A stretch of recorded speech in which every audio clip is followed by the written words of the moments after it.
To you by NBC bearing, भारताची पहिली bearing उत्पादक। राष्ट्रवादी काँग्रेस पक्षाचे नेते शरद पवार यांच्या वाढदिवसाच्या आधी जर पाहिलं तर दिल्लीत डिनर डिप्लोमसी जी आहे ते झाली आणि या संपूर्ण स्नेहभोजनाला जे आहे ते प्रफुल्ल पटेल अजित पवार यांना निमंत्रित करण्यात आलं होतं। आपल्यासोबत बोलण्यासाठी माजी गृहमंत्री अनिल देशमुख आहेत। सर, शरद पवारांच्या वाढदिवसानिमित्त स्नेहभोजन आयोजित केलं होतं, त्या ठिकाणी अजित पवार सुद्धा निमंत्रित होते।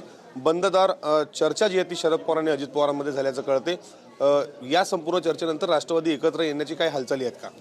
असं आहे की उद्या 12 डिसेंबरला आदरणीय शरद पवार यांचा वाढदिवस आहे आणि त्यानिमित्तानं सुप्रियाताई सुळ्यांनी काल दिल्ली येथे सर्वपक्षीय जे लोकसभेचे सदस्य आहे, राज्यसभेचे सदस्य आहे, त्या सर्वपक्षीय सदस्यांना त्यांनी जेवायला रात्री बोलावलं होतं आणि त्यानिमित्तानं सर्व पक्षाचे लोकसभा आणि राज्यसभा सदस्य काल दिल्लीला जेवायला होते। त्यामध्ये अजित पवारांना सुद्धा बोलावलं होतं।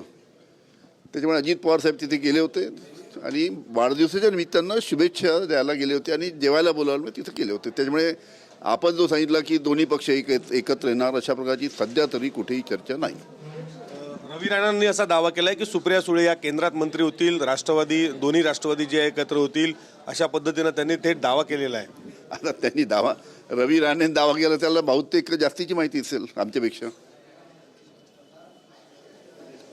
कार्यकर्ते दोन्ही पक्षातले शरद पवार गटातले आणि अजित पवार गटातले दोन्ही कार्यकर्त्यांची सुद्धा इच्छा मोठ्या प्रमाणात दिसतात। कार्यकर्ते बोलून दाखवत आहेत। आमदार सुनील शेळकेंनी सुद्धा व्यक्त केली इच्छा की दोन्ही पक्ष जर एकत्र अनेक कार्यकर्त्यांना वाटतं, काही कार्यकर्त्यांना वाटतं बा एकत्र यायला पाहिजे। शेवटी असं आहे की अशा पद्धतीची अजून तरी कुठेही चर्चा नाही,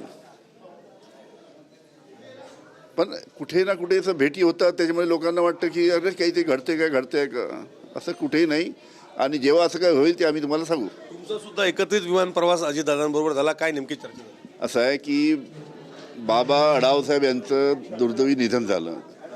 पुण्याला जायला मला विमान नव्हतं। मला माहीत पडलं की अजितदादा पवार पुण्याला चालले आहेत शासकीय विमान घेऊन। मी त्यांना विनंती केली, त्या म्हणाले की येस तुम्ही चला माझ्यावर, तुम्हाला आणि म्हणून ते मला तिथे घेऊन गेले, बाकी काही नाही। राष्ट्रवादी काँग्रेसचे नेते अनिल देशमुख, कॅमेरामन सचिन सयामसह Vivek Gawande, TV9 Marathi, Nagpur. Brought to you by NBC bearing, भारताची पहिली बेअरिंग उत्पादक।